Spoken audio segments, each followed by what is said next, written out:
Il est 6h40, c'est aussi la rentrée pour les patrons aujourd'hui. La rencontre des entrepreneurs de France fête cette année sa 5e édition. Elle se tient aujourd'hui et demain à l'hippodrome Paris-Longchamp sous l'égide du MEDEF. Votre invité sur Europe 1, Alexandre, c'est Jean-Eudes Duménil, secrétaire général de la CPME, la Confédération des petites et moyennes entreprises. Et bonjour Jean-Eudes Duménil. Bonjour. Le MEDEF fait donc sa rentrée à Longchamp. Alors en n'hésitant pas à convoquer l'optimisme de l'agent 007, je vois le mot d'ordre pour cette année, pour les entrepreneurs du MEDEF en tout cas.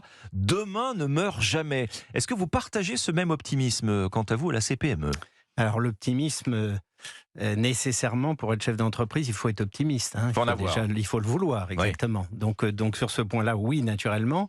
Ensuite, si vous regardez les circonstances de la rentrée, on s'aperçoit que globalement, les carnets de commandes des entreprises tiennent à peu près, mais on commence à avoir quelques clignotants qui virent un peu et qui sont en train de passer à l'orange. Quels sont-ils ces clignotants ? Qu'est-ce qu'ils nous disent ? Eh bien, écoutez, ils disent d'une part que l'inflation et l'augmentation très forte des prix d'énergie qu'on a connue récemment ont eu des conséquences. On s'y attendait, mais ça se confirme. Et ça commence à se confirmer dans les chiffres, avec une très forte augmentation du nombre de défaillances d'entreprises. On est pratiquement revenu au niveau de 2019. D'avant Covid ? Exactement. Et ce qui nous inquiète un peu, c'est que les entreprises qui disparaissent en ce moment, la taille de ces entreprises augmente par rapport à la situation de 2019. Voilà, donc c'est plus simplement des TPE, des petits commerces, des petits employeurs. Et sur les mois entre avril et juin, plus 50% de défaillances d'entreprises. Et puis dans le même temps, l'indicateur du climat de confiance des entrepreneurs montre que là aussi, il y a une augmentation de l'incertitude liée en particulier à la question des carnets de commandes. Vous savez que le carnet de commandes pour le chef d'entreprise, c'est vraiment la chose essentielle. C'est le nerf de la guerre, bien sûr. Défaillance d'entreprise avec ce corollaire. Je vois cette étude ce matin dans Aujourd'hui en France. Le chômage des patrons explose, Jean-Eudes Duménil. Bien sûr, ça va avec, malheureusement. Et puis quand vous parlez de chômage des patrons, en réalité, il n'y a pas de chômage des patrons. C'est bien la difficulté. Quand vous êtes salarié, vous payez des contributions à l'UNEDIC. 1% seulement, je crois, chez les patrons, ont une assurance chômage. Oui, et qui est volontaire. C'est ce qu'on appelle la garantie sociale des chefs d'entreprise, qui fonctionne bien d'ailleurs, mais qui est un dispositif volontaire. Et malheureusement, quand vous êtes chef d'entreprise et que vous plantez, entre guillemets, votre entreprise... Vous perdez tout. Vous perdez tout, exactement. Y compris, bien souvent, vos biens propres.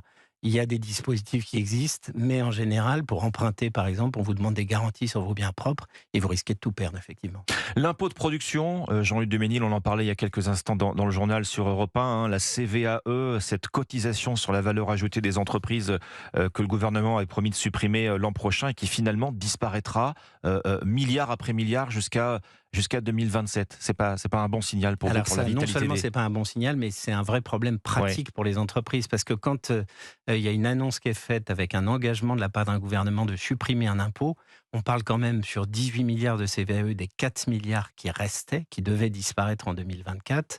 Ça veut dire qu'on a des entreprises qui ont anticipé, qui imaginaient d'investir cet argent ailleurs, en particulier dans la transition écologique, puisque ça va coûter très cher. Et finalement, retour en arrière, et on nous explique que c'est plus 4 milliards qui disparaîtront en un an, mais c'est 1 milliard par an pendant 4 ans. Quelles conséquences très concrètes pour les TPE, PME ? Ça va se traduire comment ? Ça va se traduire tout simplement par le fait qu'on a un taux de prélèvement sur les entreprises qui va être plus élevé que ce qui était prévu. Et puis je vous rappelle quand même que d'une manière globale en France en 2022, on a atteint un record sur les prélèvements obligatoires. On est à 45,4% du produit intérieur brut, et ça n'a jamais été aussi élevé. Alors le paradoxe, c'est qu'il y a un certain nombre d'impôts qui ont diminué. On peut penser à l'impôt sur les sociétés, mais comme l'activité économique a été bonne, finalement les prélèvements obligatoires ont atteint un record. Alors justement, les prélèvements obligatoires, Jean-Eudes Duménil, l'exécutif est en pleine préparation du budget 2024, essayant de réduire les déficits. Vous appelez le gouvernement précisément à ne pas céder, pour vous citer, aux sirènes de la facilité, c'est-à-dire votre message, c'est n'augmentez plus les impôts, les taxes qui pèsent sur les entreprises. Bien sûr, diminuer le déficit public, on y a tous intérêt, c'est absolument indispensable. On est quand même à 3 000 milliards d'euros de dettes et les arbres ne peuvent pas grimper jusqu'au ciel. Donc à un moment donné, effectivement, il faut réduire ce déficit. Alors après, il y a deux options.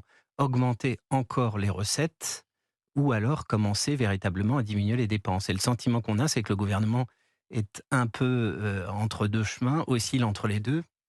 Et on ne voudrait pas que la pièce tombe du mauvais côté et qu'on aille vers la facilité avec l'augmentation des recettes. Et augmentation des recettes, c'est précisément la CVAE dont vous parliez tout à l'heure. c'est les employeurs qui pourraient être mis à contribution pour financer encore davantage les arrêts maladie. C'est sur le gazole non routier qui concerne les agriculteurs, revenir en arrière. Voilà, il y a tout un tas de choses qui sont dans les tuyaux en quelque sorte.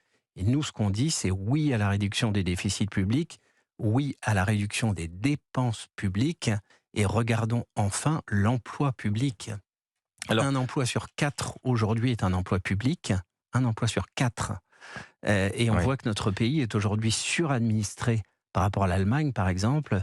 Si je vous donne un chiffre, en Allemagne, vous avez 57 emplois publics pour 1000 personnes. En France, 83. Vous voyez qu'il y a vraiment du boulot. Et ça fonctionne malheureusement pas beaucoup mieux dans notre pays là-dessus. Jean-Luc Duménil, cette enquête de BPI France également, les deux secteurs qui souffrent le plus cette année, celui de la construction, freiné par la remontée de taux d'intérêt qui refroidit le marché immobilier bien sûr, celui du commerce de détail, c'est quelque chose que vous nous confirmez également pour ce qui est des petites et moyennes entreprises. Oui, on est extrêmement inquiet sur tout ce qui est construction et immobilier.